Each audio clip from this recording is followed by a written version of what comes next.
When we aren't given a miracle, what one grieving mother is learning about trust in the Lord? 우리가 기적을 받지 못할 때 한 슬픔에 잠긴 어머니가 주님을 신뢰하며 배우고 있는 것. by 크리스타 M. 아이작슨 편집자 이 글은 자녀의 사망에 관한 내용을 다룹니다. 의사는 접이식 의자에 앉아 제 남편과 제 맞은편에서 하얀 종이 한 장을 내밀었습니다. 그것은 두 살배기 딸 엘로라의 머리 CT 촬영 이미지였습니다. 엘로라는 저녁 내내 독감 같은 증세로 아팠고 갑자기 대발작을 일으켜 의식이 없는 상태가 되었습니다. 트래비스와 저는 급히 그녀를 응급실로 데려갔습니다. 의사는 볼펜으로 엘로라의 왼쪽 반구 한가운데에 크고 어두운 점을 동그라미로 표시했습니다. 뇌종양입니다. 저는 세상이 무너져 내릴 때 붙잡을 수 있는 단단한 무언가가 절실히 필요해서 트래비스의 손을 잡으려고 애를 썼습니다. 기적을 구하며 엘로라의 치료는 즉시 시작되어야 했고 의사는 첫 시술 준비를 위해 나갔습니다. 문이 닫히자마자 저는 엘로라의 머리맡에 서서 제 이마를 그녀의 이마에 대고 딸의 생명을 위한 절박한 기도를 울며 올렸습니다. 우리는 부모님께 전화했고 부모님은 가족과 친구들에게 알렸으며 곧 수백 명의 기도자들이 우리와 함께 엘로라를 위한 기적을 간구했습니다. 우리는 기도의 목적은 하나님의 뜻을 바꾸는 것이 아니라 하나님께서 이미 주시고자 하지만 우리가 간구해야만 받을 수 있는 축복들을 우리 자신과 타인에게 얻기 위한 것임을 이해했습니다. 하나님께서 우리 딸을 위해 준비해 두신 기적이 있다면 우리가 간구하지 않아 그 축복을 놓치는 일은 없을 것이라고 믿었습니다. 때로는 하나님의 대답이 아니오일 때 의사들과 간호사들은 엘로라의 생명을 위해 온 힘을 다해 싸웠지만 그녀의 작은 몸은 계속 약해져 갔고 회복 불가능한 손상을 입었습니다. 마침내 의사는 더 이상해줄 수 있는 것이 없다고 말했습니다. 저는 하늘 아버지께 개입해달라고 애원했습니다. 기도하는 동안 하나님께서는 제 마음에 많은 성경 말씀으로 위로와 힘을 주셨습니다. 너는 마음을 다하여 여호와를 신뢰하고 내 명철을 의지하지 말라. 너는 범사의 그를 인정하라 그리하면 내 길을 지도하시리라. 잠언 3장 5, 6절. 왜 이것이 제게, 제 딸에게 하나님의 뜻인지 이해할 수 없었지만 저는 남은 믿음을 다 모아 어떤 일이 있더라도 주님의 손을 붙잡기로 결정했습니다. 주님께서 약속하신 대로 내가 너희를 고아와 같이 버려두지 아니하고 너희에게로 오리라. 요한복음 14장 18절 하셨음을 믿었습니다. 엘로라는 첫 발작이 있은 지 단 30시간 만에 세상을 떠났습니다. 트래비스와 저는 그녀를 두 부서진 심장 사이에 꼭 껴안고 하늘의 문턱까지 그녀를 배웅했습니다. 깊은 물 가운데서 엘로라 없이 집으로 돌아오는 길은 제 생애 가장 고통스러운 순간 중 하나였습니다.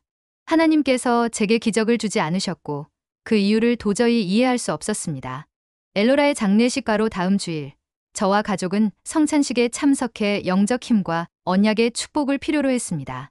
그날의 폐회 찬송은 How firm a foundation. 굳도다 그 기초였습니다. 사절을 부를 때 그것은 마치 하늘 아버지께서 저에게 직접 말씀하시는 것 같았습니다. 내가 깊은 물 가운데로 지나갈 때 슬픔의 강물은 너를 삼키지 못하리니 내가 너와 함께 있어 내 환난을 복되게 하고 내 깊은 고통을 거룩하게 하리라.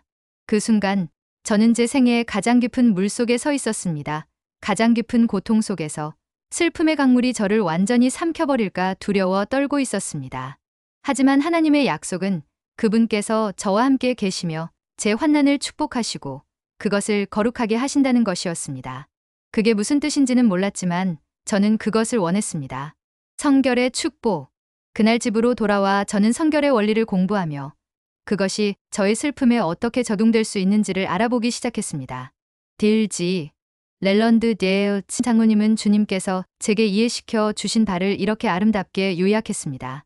예수 그리스도께서는 우리가 회복할 수 없는 것을 회복하시고 우리가 치유할 수 없는 상처를 치유하시며 돌이킬 수 없이 부서진 것을 고치시고 우리가 겪은 불공평함을 보상하시기를 사랑하십니다.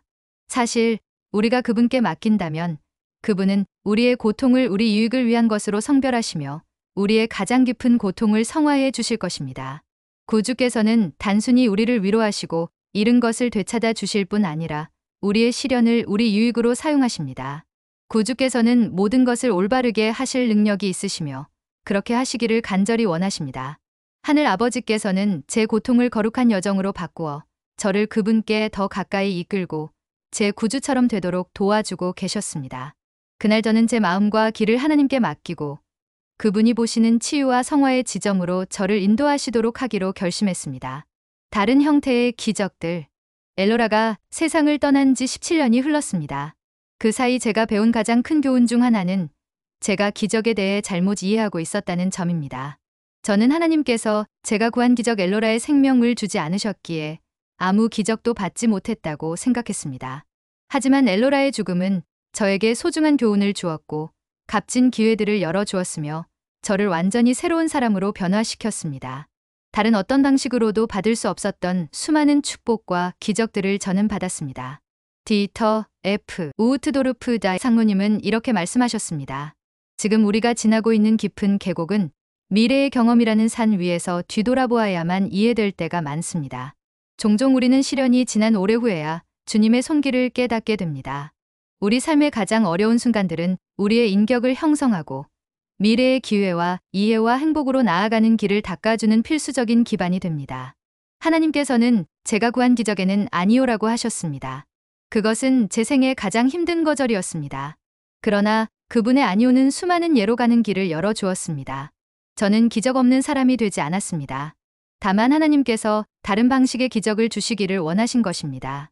엘로라의 죽음은 제 마음에 영원한 상처로 남아있지만 제가 배운 것들, 제가 된 사람, 그리고 제가 그리스도와 맺은 관계는 무엇과도 바꿀 수 없는 거룩한 것이 되었습니다. 저는 성화를 경험했습니다.